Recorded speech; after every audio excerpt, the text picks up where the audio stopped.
രാഹുൽ മാങ്കൂട്ടത്തിൽ കേസിലെ അതിജീവിതയെ തുടർച്ചയായി അപമാനിക്കുന്ന രാഹുൽ ഈശ്വറിനെ അങ്ങനെ വെറുതെ വിടാൻ കഴിയുമോ? ജാമ്യവ്യവസ്ഥ ലംഘിക്കുന്നത് രാഹുലിന് പുതിയ നിയമക്കുരുക്കായേക്കും. ഇത് ചൂണ്ടിക്കാട്ടി പോലീസ് നൽകിയ ഹർജിയിൽ തിരുവനന്തപുരം CJM കോടതി നോട്ടീസ് അയച്ചു. അതേസമയം താൻ ജാമ്യവ്യവസ്ഥ ലംഘിച്ചിട്ടില്ലെന്നും തൻ്റെ ജാമ്യം റദ്ദാക്കാൻ പോലീസ് നിസ്സാര കാരണങ്ങൾ നിരത്തുന്നുവെന്നുമാണ് രാഹുലിൻ്റെ വാദം.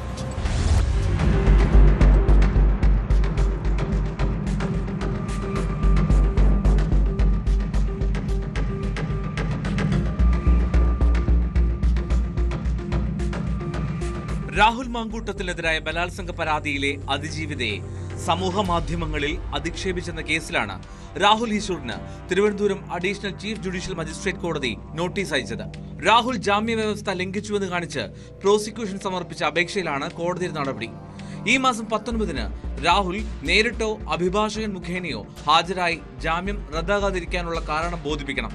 ഇതിന്മേൽ കോടതി വാദം പരിഗണിച്ച ശേഷമാകും ഉത്തരവുണ്ടാവുക. അതേസമയം താൻ ജാമ്യവ്യവസ്ഥകൾ ലംഘിച്ചിട്ടില്ലെന്നാണ് രാഹുൽ ഈശ്വറിന്റെ വാദം. തന്റെ ജാമ്യം റദ്ദാക്കാൻ പോലീസ് നിസ്സാര കാരണങ്ങൾ നിരത്തുന്നു. തെരഞ്ഞെടുപ്പ് കാലത്ത് അനാവശ്യമായി ജയിലിലിട്ടുവെന്നും രാഹുൽ ഈശ്വർ പ്രതികരിച്ചു. 16 ദിവസത്തോളമാണ് ജയിലിൽ കിടന്നത്. യഥാർത്ഥത്തിൽ സ്റ്റേഷൻ ജാമ്യം തന്നു വിടേണ്ട ഒരു കാര്യത്തിന് 16 ദിവസത്തോളം ജയിലിലിടുകയുണ്ടായി.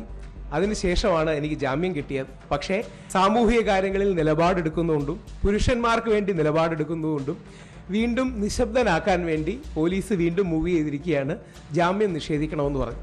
ചെയ്ത കുറ്റം എന്താണ് എന്ന് പോലീസ് പറയുന്നത്, രാഹുൽ മാങ്കൂട്ടത്തിനെതിരെ ആദ്യം പരാതി കൊടുത്ത പെൺകുട്ടി, ബഹുമാനപ്പെട്ട സെഷൻസ് കോടതിയുടെ വിധിയിൽ ആ പെൺകുട്ടിക്ക് രാഹുൽ മാങ്കൂട്ടത്തിനെതിരെ കൊടുത്ത പീഡന ആരോപണം നിലനിൽക്കില്ല എന്ന് കോടതി കണ്ടെത്തിയിട്ടുണ്ട്. ആ കോടതി ഫൈൻഡിംഗ് അടക്കം സൂചിപ്പിച്ചുകൊണ്ട് ഈ വ്യക്തി അതിജീവിതയല്ല എന്ന് പറഞ്ഞു. ഇതാണ് എനിക്കെതിരെ കൊടുത്തിരിക്കുന്ന കേസ്. അത് അവരിൽ മാനസിക സമ്മർദ്ദം ഉണ്ടാക്കി. അതുകൊണ്ട് രാഹുൽ ഈശ്വറിന്റെ ജാമ്യം ക്യാൻസൽ ചെയ്യാം. കേസിൽ അറസ്റ്റ് ചെയ്ത് 16 ദിവസത്തിന് ശേഷം ഡിസംബർ 15-നാണ് ജില്ലാ കോടതി രാഹുലിന് ഉപാധികളോടെ ജാമ്യം അനുവദിച്ചത്. അതിജീവിതയെ സമൂഹ മാധ്യമത്തിലൂടെ അധിക്ഷേപിക്കരുതെന്നും സാക്ഷികളെ സ്വാധീനിക്കാൻ ശ്രമിക്കരുതെന്നും കോടതി കർശന നിർദ്ദേശം നൽകിയിരുന്നു. എന്നാൽ രാഹുൽ വീണ്ടും വീഡിയോയിലൂടെ അതിജീവിതയെ അധിക്ഷേപിക്കാൻ ശ്രമിച്ചുവെന്നും ഭയപ്പെടുത്തുന്നതിന് തുല്യമാണിതെന്നും പോലീസ് കോടതി അറിയിച്ചു. ഇതിന് പിന്നാലെയാണ് നടപടി.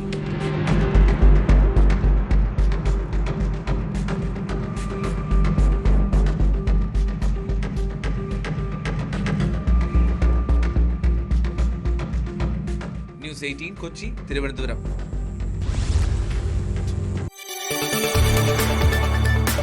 കൂടുതൽ വാർത്തകൾക്ക് news 18 Keralam YouTube channel subscribe ചെയ്യുക.